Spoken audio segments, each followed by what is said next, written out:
Graça e paz. Vamos meditar um pouco no capítulo 1 da carta do apóstolo Paulo aos Filipenses.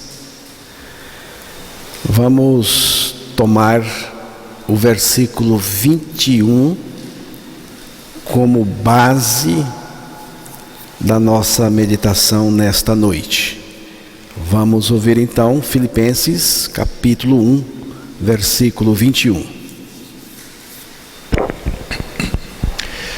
Portanto, para mim o viver é Cristo e o morrer é lucro. Que Deus revele esta verdade maravilhosa e tremenda aos nossos corações.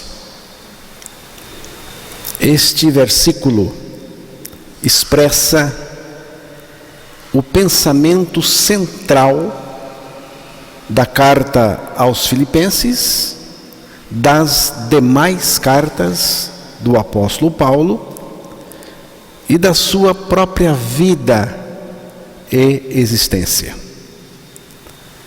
Para mim, o viver é Cristo, ou para mim, a vida é Cristo. Era uma convicção pessoal do apóstolo Paulo em todas as circunstâncias e situações. Paulo disse: para mim. Importante. Para mim. Então, era algo que ele estava experimentando. Era uma experiência pessoal dele. Ele tinha esta convicção. Para mim. Esse mesmo pensamento é apresentado em Gálatas 2:20. Já estou crucificado com Cristo, vivo não mais eu, mas Cristo vive em mim. É apresentado em Colossenses capítulo 3, versículos 3 e 4. Paulo disse: estais mortos, morrestes, Cristo é a nossa vida. É preciso crer na palavra de Deus que afirma a nossa morte, a nossa ressurreição com Cristo, e aí nós vamos ter o Filho de Deus em nós, revelado em nós, vivendo no nosso interior. Com esta experiência de fé na palavra de Deus, você poderá confessar que é um cristão de fato, um cristão genuíno, verdadeiro, nascido de novo. Só assim, irmãos, podemos ser cristãos verdadeiros, viver neste mundo como irmãos, amando uns aos outros e sem nenhuma estrutura religiosa corrompida. Se não estamos de fato crucificados com Cristo, mortos com Cristo, ressurretos com Cristo, e Ele em nós vivendo a sua vida, não faz nenhum sentido ser cristão. Sentido nenhum.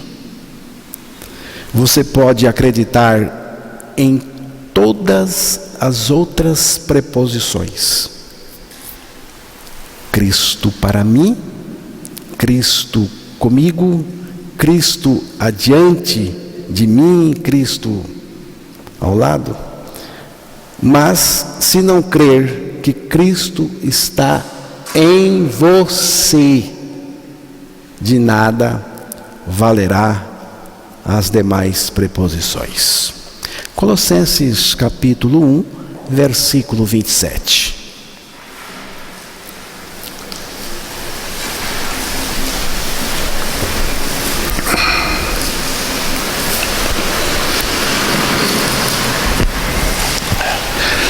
os quais Deus quis dar a conhecer qual seja a riqueza da glória desse mistério entre os gentios. Isto é, Cristo em vós, a esperança da glória. Cristo em vós. Guarde bem isto. Cristo dentro de vós. Em vós. Segunda carta aos Coríntios, capítulo 13, versículo 5.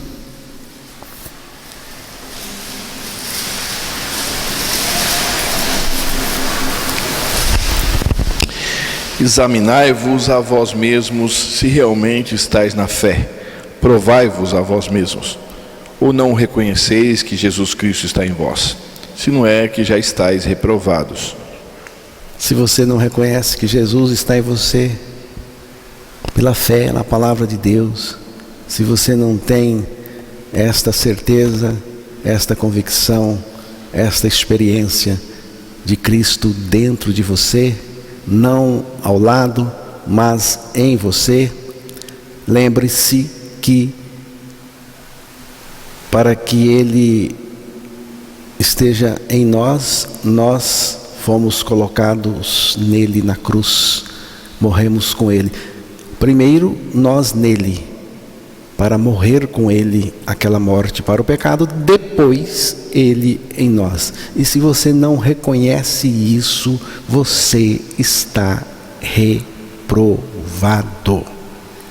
Quem diz isto é a palavra de Deus.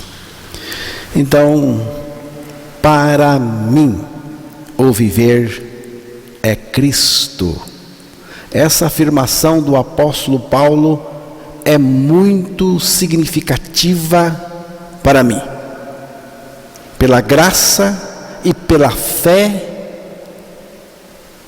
na palavra de Deus, eu digo mesmo: para mim o viver é Cristo. E você diz o quê? O seu viver é Cristo? Cristo é a sua vida? Cristo vive em você? Irmãos, isto determina tudo na sua vida. Isto determina todo o seu viver neste mundo. Isto vai atingir toda a nossa maneira de viver. Isto vai interferir tremendamente em como nós vamos reagir às circunstâncias. Quem vai ditar a nossa atitude é a vida de Cristo que está em nós. O viver de Cristo em nós prevalece sobre as circunstâncias.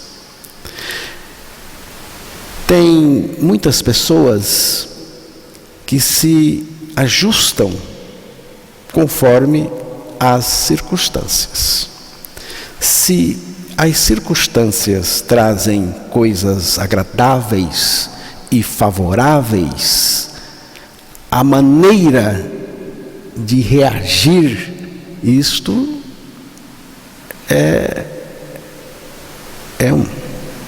a maneira da pessoa reagir é de uma determinada maneira, de um jeito. É muito importante nós entendermos isso. Se as circunstâncias trazem coisas agradáveis, que nós achamos que são coisas boas, favoráveis, a maneira de reagir é de um jeito. Mas se for o contrário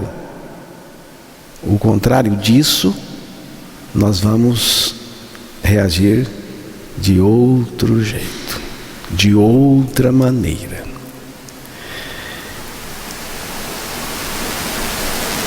Esse é o projeto humano de felicidade. É assim que o ser humano é. Se está dando tudo certo, fica contente. Se não, fica chateado. O indivíduo fica aborrecido, fica amargurado e vou dizer, fica até doente, até adoece. E é nesse contexto, irmãos, que surgem as raízes de amargura, que é uma coisa terrível dentro da pessoa. E essas raízes de amargura nascem, crescem e vão fazendo estrago na pessoa e naquelas outras com quem ela também convive. Mas quando a nossa vida é Cristo, quando Cristo vive em nós, como disse o apóstolo Paulo, estamos libertos disso também. Quando Cristo é a nossa vida, podemos passar por qualquer circunstância, mas não vivemos debaixo delas. Por quê? Porque Cristo nos capacita a viver acima delas. Para mim, o viver é Cristo. E esse viver é vitorioso sobre as circunstâncias e sobre qualquer coisa. É muito bom e é gostoso mesmo você saber que você foi liberto do pecado e que você vence a tentação, que você vence as revanches do pecado e do diabo, porque Cristo é sua vida. A vitória da qual eu estou falando não é algo que eu faço, é uma pessoa, é Cristo em mim, a vida dele em mim. Então é gostoso a gente saber que a gente é vitorioso sobre o pecado, essa desgraça que tanto afeta as pessoas. Mas é bom também saber que nós podemos vencer as circunstâncias, porque Cristo é a nossa vida. Paulo, irmãos, era prisioneiro em Roma, quando ele escreve isso. Para mim o viver é Cristo. Onde ele estava? Qual a circunstância? Ele estava preso, era prisioneiro em Roma. Paulo estava velho já, preso, momento crítico, porque estava preso. Não sabemos precisamente, pelo menos eu não sei, qual era a situação em termos de prisão do apóstolo. Se ele estava na cadeia mesmo, ou se uma guarda estava guardando ao lado dele o tempo todo. Mas, de qualquer forma, ele era prisioneiro. O momento de Paulo era difícil, inspirava cuidados. Como que ele, Paulo, encarou tudo isto? Como que ele encarou? Vamos lá para Filipenses 1:12.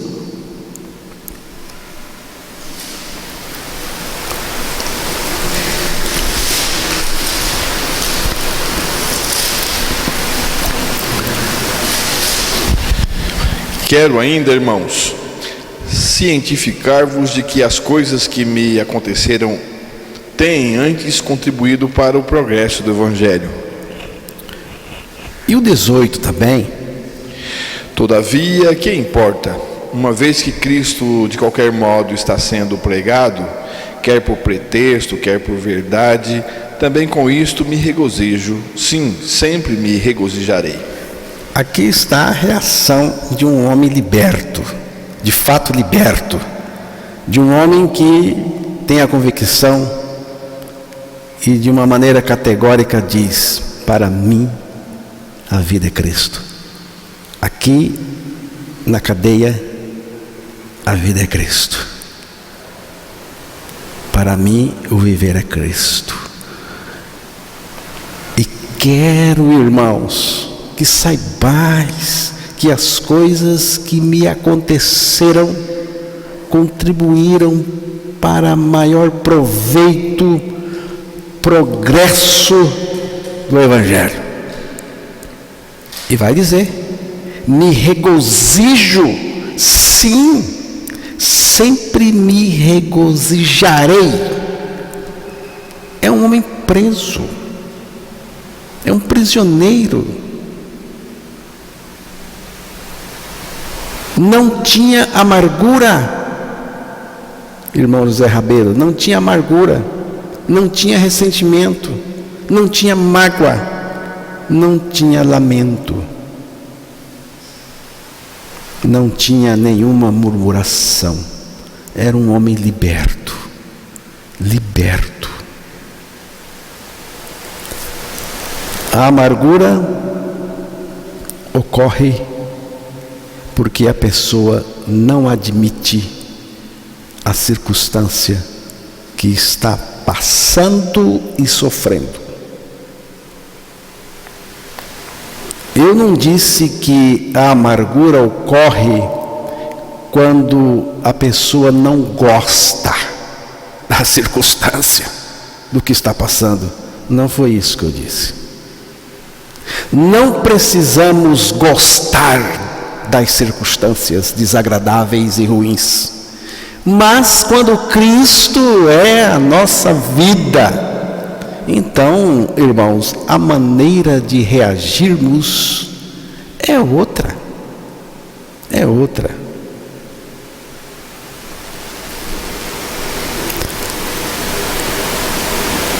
Normalmente, as pessoas amarguradas se agarram a sua amargura e não quer soltar, não deixa de jeito nenhum. Por isso que tem que morrer em Cristo, tem que morrer e ressuscitar em Cristo para sair disso, senão não sai. Cristo, nossa vida, nos capacita, porque Ele é a nossa suficiência interior, e a suficiência de Cristo age por dentro da gente. A suficiência de Cristo age por dentro da gente. Então Cristo, a vida de Cristo em nós nos capacita a passarmos pelas piores circunstâncias de forma superior a elas. A amargura não atinge a vida de Cristo em nós. As circunstâncias podem deixar um cristão verdadeiro, nascido de novo, meio acabrunhado por um instante, por um momento, mas não amargurado, porque Cristo é a sua vida. Os acontecimentos não são aleatórios, dependentes do acaso. Não, fazem parte do propósito de Deus, da soberania de Deus. Os acontecimentos não fazem parte da chamada sorte ou não sorte, da sorte ou da má sorte. Eu não tenho sorte, ou tenho sorte. Os acontecimentos fazem parte da administração de Deus, do governo de Deus, da soberania de Deus. E quando a gente entende isso, vai acontecer algo muito importante. O quê? É que vai contribuir para algo melhor na sua vida, sempre em relação ao Evangelho, ao Reino de Deus, à Palavra, a Jesus Cristo. Eu fico assim olhando pessoas. Tem gente que acontece coisas com ela, até gente que nós amamos, coisas desagradáveis. E você espera que isso tenha desdobramento para alguma coisa melhor na vida dela, que ela tenha proveito nisso, porque é assim que diz o texto. E passa o tempo, você vê que não tem proveito nenhum, que ficou pior. Então aquilo que acontece com a gente é para um proveito maior.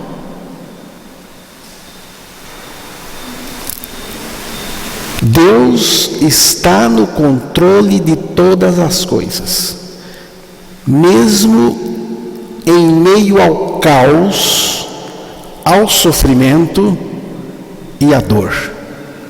Mesmo quando a pandemia mata milhões, Deus está no controle. A soberania de Deus é previdente, prevê de antemão, e é providente, conduz todas as coisas. Não existe salvação sem a soberania de Deus. Quando estamos com alguma dificuldade, em primeiro lugar, devemos olhar para a soberania amorosa de Deus e agradecer a Deus. Então, irmãos, se você está tendo dificuldade, a primeira coisa que você deve fazer é olhar para a soberania de Deus e agradecer a Deus. Segundo, podemos orar. Por que não? Podemos orar e colocar o assunto, a dificuldade, sob o prisma da vontade soberana de Deus. Porque a vontade de Deus, além de soberana, é boa, agradável e perfeita. Paulo diz que a sua situação contribuiu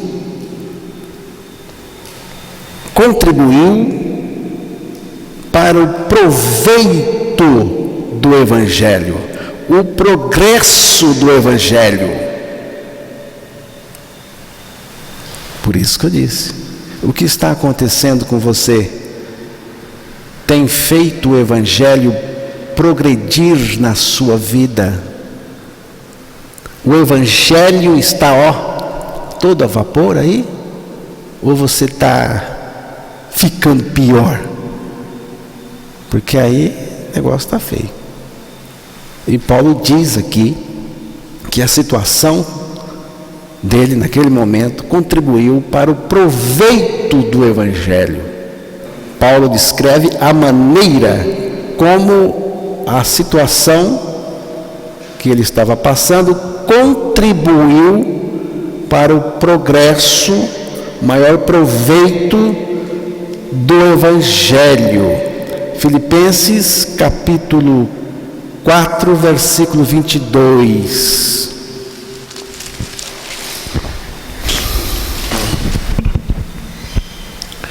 Todos os santos os saúdam, especialmente os da casa de César. Isso. Então houve salvação da casa de César. Lá onde ele estava preso. E Filipenses 1, versículo 13 e 14, mas você pode ler também o versículo 12, 13 e 14.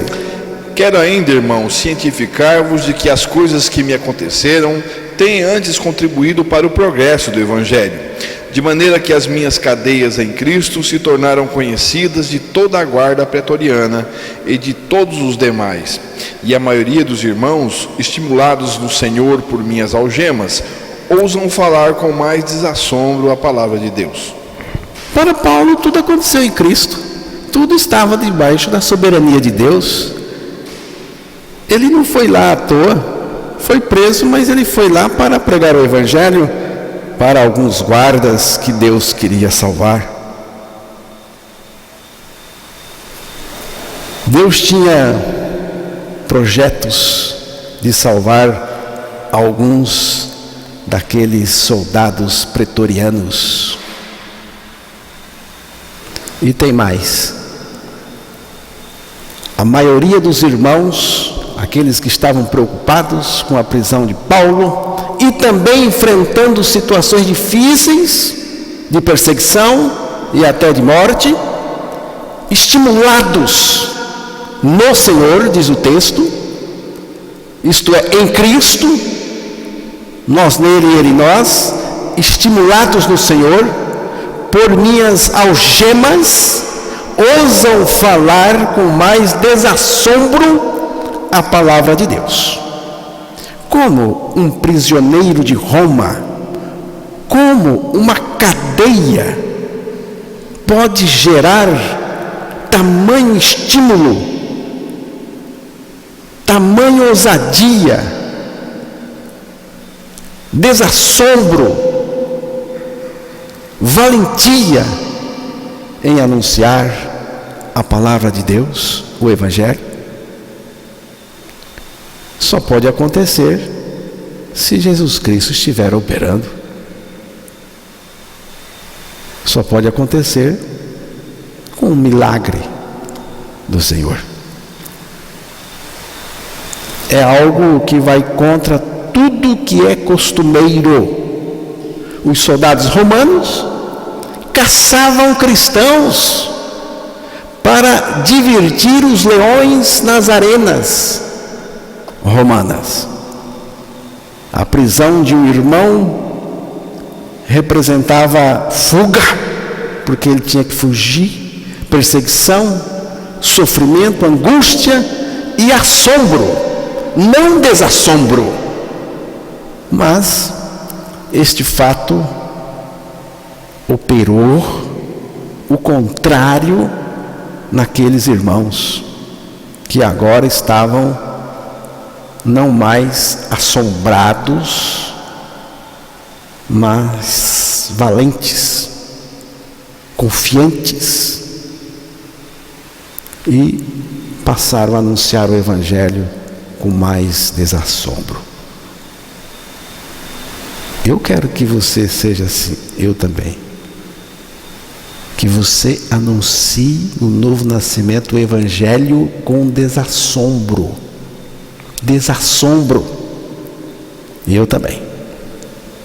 O propósito que Deus tem para cada um de nós em Cristo e o reconhecimento da sua soberania é o que nos faz desassombrados e pregar o Evangelho com confiança.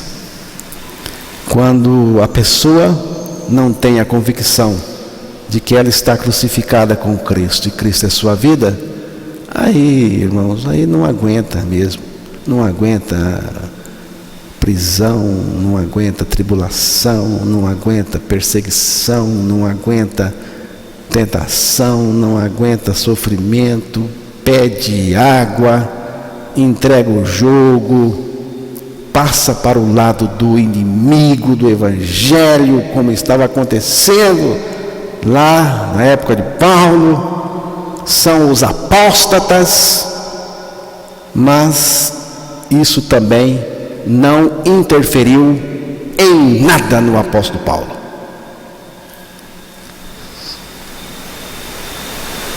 Porque esses não entendiam nada de estar em Cristo, crucificados com Cristo,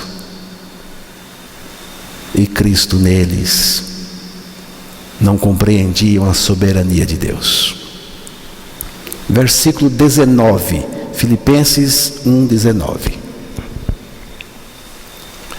Porque eu estou certo de que isto mesmo, pela vossa súplica e pela provisão do Espírito de Jesus Cristo, me redundará em libertação. Paulo estava convicto da sua libertação. Ele está dizendo aqui, redundará em libertação. Ele estava convicto da sua libertação.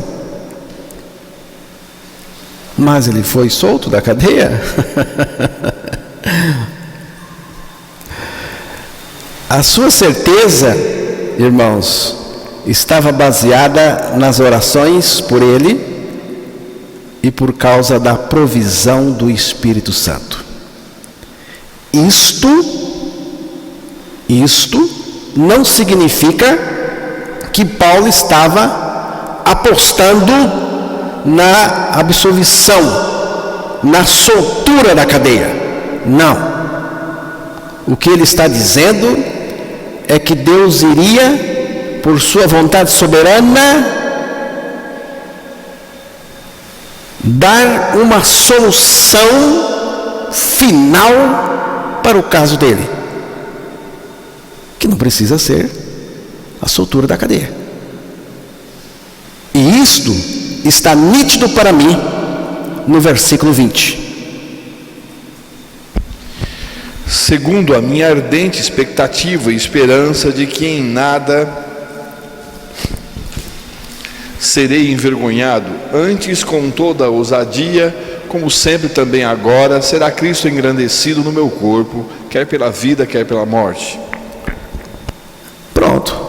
Aqui Paulo extrapolou todos os limites. O seu livramento consistia nisto: que Cristo seja engrandecido em meu corpo, seja pela vida, seja pela morte. Esta é a libertação que Deus deu a ele e que ele queria de fato.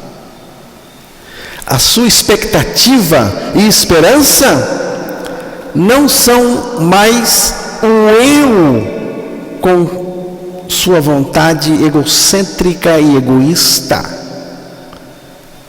Como isso é possível, irmãos? Como pode haver tal libertação do eu?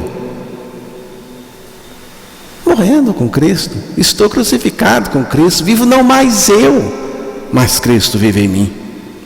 O seu único desejo e ardente desejo é que Cristo seja engrandecido no seu corpo por tudo que vir acontecer com ele, seja de bom ou de ruim, de positivo ou negativo, lucrativo ou perdas.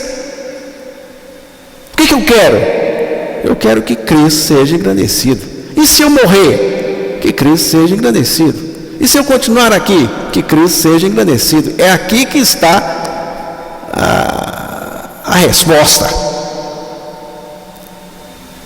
A soberana vontade de Deus para a vida dele. Como sempre, também agora será Cristo engrandecido no meu corpo, quer pela vida, quer pela morte. há somente um alvo, irmãos, que jamais poderá ser tirado de nós, de mim. Um alvo que eu posso mirá-lo, persegui-lo, sadio ou doente, com saúde ou não, prisioneiro ou livre. Cristo, olhando para Ele. E o desejo que eu quero é que Ele seja engrandecido. Engrandecido, engrandecido, engrandecido, engrandecido, engrandecido. E é o meu desejo, e é um desejo ardente. Que Cristo seja engrandecido em meu corpo, quer pela vida, quer pela morte. Para mim o viver é Cristo, e o morrer é lucro, Ele falou. Viver para mim significa Cristo, e morrer fisicamente é lucro para mim. Versículo 28. E que em nada estáis intimidados pelos adversários, pois o que é para eles prova evidente de perdição, é para vós outros de salvação, e isto da parte de Deus. 29 e 30. Porque vos foi concedida a graça de padecerdes por Cristo, não somente de crerdes nele, pois tendes o mesmo combate que vistes em mim, e ainda agora ouvis que é o meu. Há muitos adversários do Evangelho de Cristo. Em Cristo, por meio de Cristo, com Cristo, por Cristo, por Cristo. Pois tendes o mesmo combate que vistes em mim, e ainda agora ouvis que é o meu. Já que estão passando pelo mesmo combate que viram em mim, que me viram enfrentar, e agora ouvem que ainda enfrentam. Você vê, quem prega o Evangelho enfrenta combate, lutas. Paulo enfrentou, e aqueles irmãos também. O que eu posso dizer aos irmãos? O que eu posso dizer é que nos aguarda sofrimento, tribulação, por causa de Cristo e do Evangelho. Mas o Senhor nos concedeu a graça de padecermos, sofrermos por Ele, e não somente crermos nele. Então o Senhor nos deu a graça de crer nele, e nos deu a graça de sofrer por Ele, porque Ele sabe que quem prega o Evangelho, que a fé evangélica de fato, tem lutas e tem sofrimentos. E nós não vamos abrir o bico não, porque Ele nos deu a graça de padecer por Ele, padecer por Cristo.